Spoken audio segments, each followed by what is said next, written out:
اس حقیقت کا اظہار اگلی آیت میں، ان اول الناس بابراہیم للذین اتبعوہ، اوے ابراہیم کے سب سے قریبی تو وہ لوگ ہیں جو ابراہیم کی پیروی کرتے ہیں، وَهَذَا النَّبِيُّ وَالَّذِينَ آمَنُوا، اور یہ نبی جو ہیں یہ ہیں ابراہیمی، اور ان پر ایمان لانے والے ان کے اصحاب اور اہل بیت یہ ابراہیمی ہیں۔ خالی ٹائٹل لگانے سے کوئی ابراہیمی نہیں ہو جائے گا جب تک کہ ابراہیم کی پیروی اختیار نہیں کرے گا۔ ٹائٹل تو ہم بڑے شوق سے لگاتے ہیں، آپ دیکھیں گے مسجدوں میں لکھا ہوتا ہے علیکم بسنتی وسنت الخلفاء الراشدین المہدیین، تم پر میری سنت اور میرے خلفائے راشدین کی سنت لازم ہے۔ اسی مسجد میں آپ کہیں کہ جی یہ رسول اللہ کی سنت، پھر بخاری مسلم سے بتاتے ہیں کہ آپ کی مسجد میں جو نماز پڑھی جا رہی ہے وہ تو اس سنت میں نہیں ہو رہی، تو وہ فوراً کہتے ہیں جی خلفائے راشدین سے ثابت کریں، کیونکہ وہ منسوخ ہو گیا تھا، تو خلفائے راشدین نے اگر رفع دین کیا ہوا ہے نا تو اس کا مطلب ہے پھر منسوخ نہیں ہوا، کیونکہ ان تک تو نبی علیہ السلام فوت ہو چکے تھے۔ تو آپ کو حیران کن بات بتاؤں، میں نے رفع دین پہ جو 2.25 گھنٹے کا لیکچر دیا، اس میں میں نے امام بخاری کی کتاب جز رفع الیدین کا تعارف کروایا تھا۔ امام بخاری نے پہلا تھپڑ علمی ان کے منہ پہ یہی مارا ہے، انہوں نے پہلی حدیث مولا علی سے لی ہے، 100 سے زیادہ حدیثیں ہیں اس کتاب میں، پہلی حدیث انہوں نے لی ہے کہ مولا علی کہتے ہیں کہ نبی علیہ السلام جب نماز شروع کرتے تو دونوں ہاتھ کندھوں تک اٹھاتے، جب رکوع میں جاتے تو کندھوں تک اٹھاتے، اور رکوع سے سر اٹھاتے تو کندھوں تک اٹھاتے۔ اچھا وہ عام بندہ تو اس سے ویسے ہی گزر جاتا ہے کہ حضرت علی سے کیوں حدیث لی ہے؟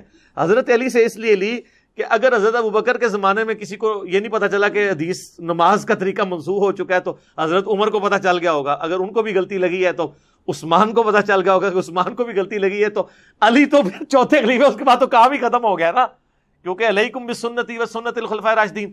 اگر مولا علی نماز کا طریقہ بتا رہے ہیں تو مولا علی تو تینوں خلفاء کے ساتھ رہے ہیں، تو نماز کا طریقہ یہی ہے۔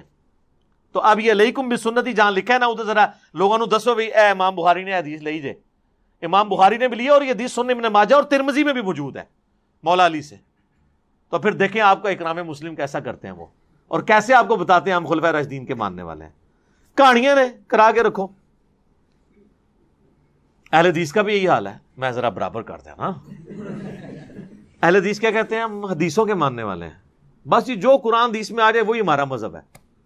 بڑے سے بڑا امام ہونا اس کی بات ہم سائڈ پہ پھینک دیں گے اگر صحیح حدیث آ جائے۔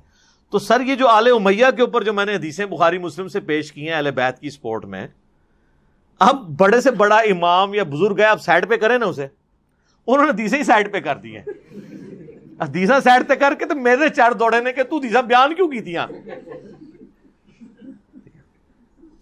یہ ہے فرق۔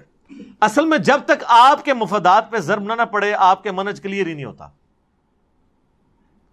پتہ اس وقت چلتا ہے جب آپ کے مفاد پہ، ویسے تو آپ زبانی کلامی جو مرضی کہہ لیں، آپ دیکھتے نہیں یہاں کئی پولیٹیکل لیڈرز کیا کیا دعوے کرتے تھے جناب، وہ کہ جی جو ہے نا وہ پکا محب الوطن وہ ہوتا ہے کہ جس کے اثاثے بھی اس ملک کے اندر ہوں، جن کی جدادیں باہر کے ملکوں میں ہوں، وہ ملک کے ساتھ کیسے مخلص ہو سکتے ہیں؟